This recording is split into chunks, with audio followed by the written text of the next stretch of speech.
우리 함께 사도신경으로 우리의 신앙을 고백하겠습니다. 나는 전능하신 아버지 하나님 천지의 창조주를 믿습니다. 나는 그의 유일하신 아들 우리 주 예수 그리스도를 믿습니다. 그는 성령으로 잉태되어 동정녀 마리아에게서 나시고 본디오 빌라도에게 고난을 받아 십자가에 못 박혀 죽으시고 장사된 지 사흘 만에 죽은 자 가운데서 다시 살아나셨으며 하늘에 오르시어 전능하신 아버지 하나님 우편에 앉아 계시다가 거기로부터 살아있는 자와 죽은 자를 심판하러 오십니다. 나는 성령을 믿으며 거룩한 공교회와 성도의 교제와 죄를 용서받는 것과 몸의 부활과 영생을 믿습니다. 아멘. 찬송가 90장 찬양 드리겠습니다.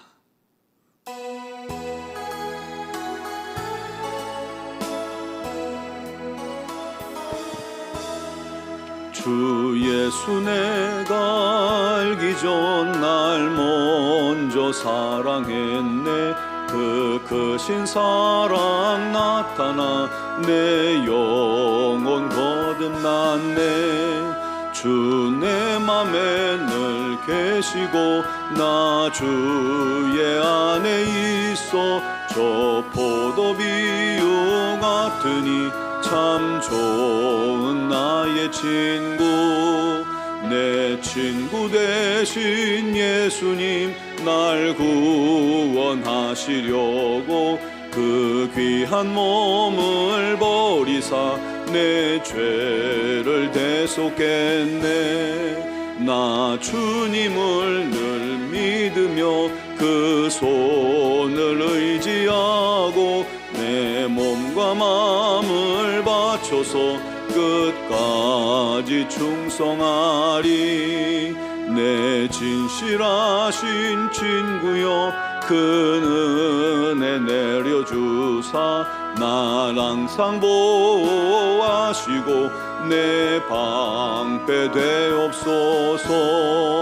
그 풍성한 참 사랑을 네 능히 끊을 소냐. 늘 구원하신 예수는 참 좋은 나의 친구.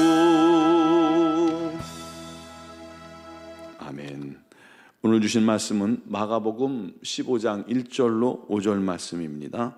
마가복음 15장 1절로 5절을 봉독하겠습니다. 새벽에 대제사장들이 즉시 장로들과 서기관들 곧 온 공회와 더불어 의논하고 예수를 결박하여 끌고 가서 빌라도에게 넘겨주니 빌라도가 묻되 내가 유대인의 왕이냐. 예수께서 대답하여 이르시되 내 말이 옳도다 하시매 대제사장들이 여러 가지로 고발하는지라. 빌라도가 또 물어 이르되 아무 대답도 않느냐. 그들이 얼마나 많은 것으로 너를 고발하는가 보라 하되 예수께서 다시 아무 말씀으로도 대답지 아니하시니 빌라도가 놀랍게 여기더라. 아멘.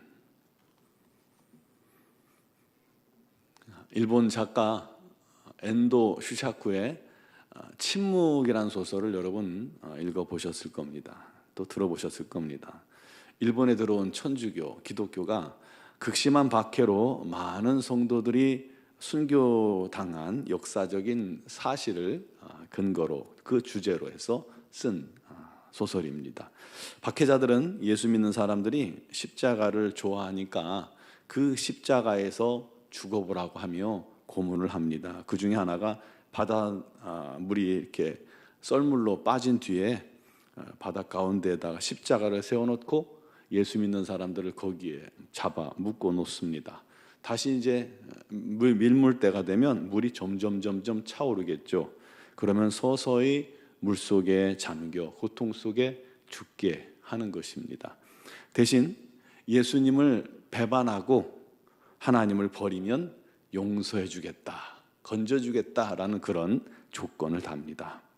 선교사가 붙잡혀도 선교사를 그냥 죽이는 것이 아니라 선교사가 보는 데서 성도들이 계속해서 죽는 모습을 보여주는 거예요. 선교사가 배교하면 그 순교가 멈추는데 배교하지 않고 자기 믿음을 지키면 성도들이 계속해서 죽어나가기 때문에 신실한 선교사들이 번민 속에서 눈물 속에서 배교를 선택하여 성도들의 죽음을 막는 일도 있었습니다. 두 교인이 이렇게 순교를 당하는데 물이 점점 차오릅니다. 그것을 지켜보던 성직자는 멀리서 그들을 위해 기도합니다. 하나님, 어찌하여 침묵하시나이까? 이런 순간에 하나님은 왜 잠자코 계시냐고 통곡하며 기도합니다.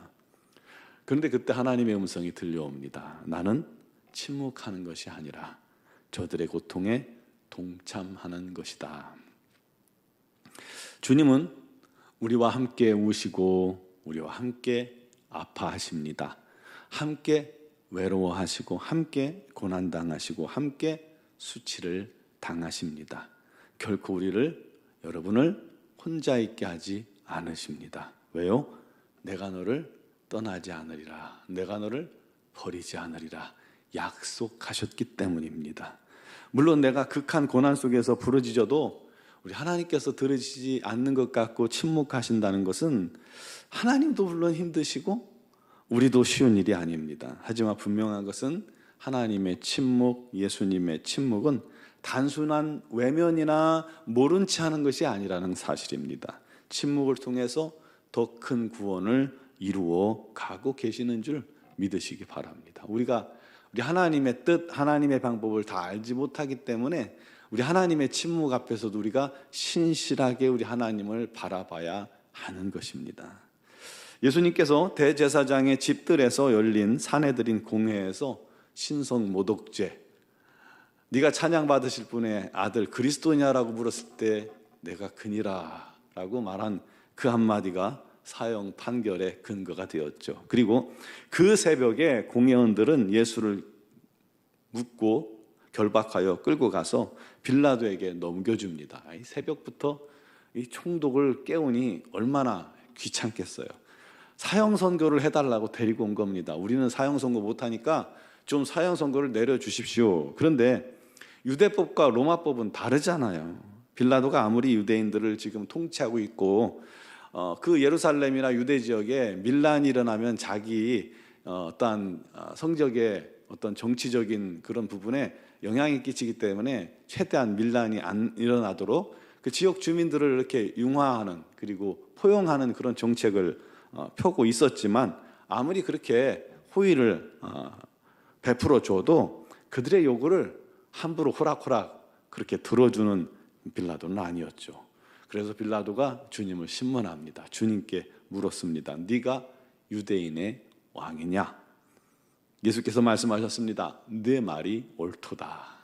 우리 주님 대답은 우리 주님에 대한 그 정체성에 대한 질문하실 때만 대답을 하셨어요. 앞에서 대제사장은 네가 찬양받으실 이의 아들 그리스도냐라고 물으셨죠. 그런데 빌라도에게 고소할 때는 유대인의 왕이라고 한다고 그렇게 고소가 된 거예요. 그래야 로마로부터도 반란죄를 적용받을 수 있으니까요. 반란죄는 사형이니까요. 거기에 여러 가지 죄목을 갖다 덧붙여서 예수님을 사형에 처하는 것이 합당하다는 것을 지금 이렇게 공회원들이 빌라도 앞에서 고소한 것이죠. 그런데 그들의 말을 들어보니까 빌라도가 로마법으로는 사형에 처할 만한 죄가 하나도 없는 거예요. 오히려 아무 일도 아니에요. 그냥 자기들 전통에 의한 자기들의 그러한 관습법이지 로마로서는 그냥 놔줘도 예수님을 그냥 풀어줘도 아무런 문제가 없는 겁니다. 그래서 예수가 적극적으로 자기를 변론하면 야, 내가 보니 우리 법으로는 이 사람을 가둘 죄가 없고 사형시킬 죄가 없다 하고 풀어줄 수도 있는 그런 상황이었습니다. 빌라도 마음에는요. 하지만 예수님께서 다른 사람들이 그렇게 고소를 여러 가지로 하는데 아무런 대답을 하지 않으시는 겁니다. 그래서 빌라도가 물었죠. 왜 아무 말도 없느냐? 그들이 얼마나 많은 것으로 너를 고발하는지 봐라. 그래도 예수님은 아무 말이 없으셨습니다. 그것을 빌라도가 놀랍게 여겼더라라고 말씀하고 있죠. 여러분, 왜 우리 주님은 침묵하셨을까요? 뭐라도 좀 말씀하시고 변론하시면 충분히 풀려나실 수도 있었는데 말이죠. 이유는 한 가지입니다. 주님은 물론 죄가 전혀 없으셨지만 모든 사람의 죄를, 우리의 죄를 대신 짊어지시고 우리를 구원하시기 위해서 침묵하신 것입니다. 주님은 자신이 죽어야 우리가 살 수 있다는 것을 너무나도 잘 아신 것입니다. 우리를 위해 기꺼이 희생하시기로 마음을 확정하신 것이죠. 여러분, 예수님의 침묵은 우리를 향한 애절한 주님의 사랑 표현입니다. 저와 여러분들을 향한 주님의 뜨거운 사랑이 바로 침묵 속에 다 담겨져 있는 겁니다. 주님은 우리 죄를 대신 짊어지셨기에 스스로 침묵을 선택하신 것이죠. 자기 안에 있는 놀라운 그 사랑, 저와 여러분을 향한 그 사랑을 침묵을 통해 보여주신 겁니다. 때로는 많은 말보다 작은 행동 하나가 더 큰 메시지를 던져주기도 하지요. 주님은 많은 변론이나 또 사랑한다는 고백보다도 우리 죄를 대신 지고 침묵하심으로 당신의 사랑을 우리 앞에 넉넉히 보여주신 것입니다. 주님의 사랑이 어디 있어? 나는 그걸 모르겠어, 못 느꼈어가 아니라 주님의 침묵, 주님의 십자가, 그게 곧 우리를 향하신 주님의 사랑의 증거입니다. 사랑하는 성도 여러분, 그 주님의 사랑을 기억하시기 바랍니다.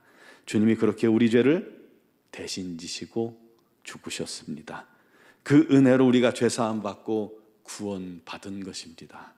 이제 우리도 그 주님의 은혜와 사랑 속에 새 생명 얻고 하나님의 자녀가 되었으니 주님을 위해 살아가는 자가 되길 바랍니다. 이제 우리도 주님을 닮아 남의 허물과 부족함을 매번 지적질하면서 책망하며 욕하는 것보다 차라리 침묵하며 용납하며 용서하며 품어주는 자가 되기를 바랍니다. 묵묵히 내가 대신 그 빈 곳을 채워주는 성도가 되길 바랍니다. 그가 주님 닮은 성도입니다. 주님의 기쁨이 되는 자녀인 줄 믿으시기 바랍니다. 우리 노은지와 함께 성도들이 그런 사랑, 침묵 속에 우리 주님 닮아 사랑을 전하는 그런 성도들이 되기를 주님의 이름으로 축원합니다. 기도드리겠습니다. 사랑하시는 아버지, 사랑하시는 주님, 우리가 사랑받았으니 사랑하는 자가 되는 것이 마땅한 줄로 믿습니다. 아버지 하나님, 무엇으로 사랑하리이까? 우리도 우리에게 잘못한 사람들을 용서해주고 용납해주고 때로는 침묵을 통해서 그들을 품어줄 수 있는 자가 되게 하여 주옵소서. 마음 아프고 힘들어도 우리가 넉넉히 주님의 사랑을 기억하며 그들을 용서하며 또 주님 앞에 다 드리며 그들을 위해 기도하며 또 그들을 오히려 섬길 수 있는 우리 주님 닮은 성도들이 되게 하여 주옵소서. 아버지 하나님의 귀하신 은혜가 우리에게 임하여 그와 같은 일에 순종할 수 있길 바랍니다. 세상은 손가락질하고 비난하고 불평하고 또 지적하지만 우리는 주님을 닮아가는 자들이 되게 하여 주시옵소서. 아버지 하나님, 오늘도 주님 앞에 나온 사랑하는 성도들 주 앞에 믿음으로 서서 또 간절히 간구하는 기도의 제목을 들으시고 응답하여 주실 줄 믿습니다. 사람의 방법, 내 뜻이 아니라 우리 하나님의 방법, 우리 주님 뜻대로 모든 일을 응답하시고 역사하시고 이루어 주시고 우리의 걸음걸음 모든 결정 하나하나까지 우리 주님께 맡기오니 주님께서 지혜롭게 하사 우리 하나님 뜻 안에 거하며 우리 주님 인도하심을 따라 살아가는 모든 성도들이 되게 하여 주시고 그를 통해서 이 세상 사는 동안에 빛이요 소금으로 부족함이 없게 하여 주옵소서. 우리 노은중앙교회를 이곳에 세우셨사오니 교회를 통해서 우리 하나님의 생명, 우리 하나님의 복음이 증거되어지게 해주시고 아버지 하나님의 귀하신 은혜가 넘쳐나고 기적이 날마다 가득하며 우리 하나님을 영화롭게 하는 일들이 교회 안에 풍성히 나타나게 하여 주시고 주님의 일이 부흥케 되는 은혜가 넘치게 하여 주옵소서. 미얀마에도 우리 하나님의 귀한 복음이 창일하게 증거되어지게 하시고 그를 위해 파송된 우리 선교사님들에게 지혜와 능력과 권능을 더하여 주옵소서.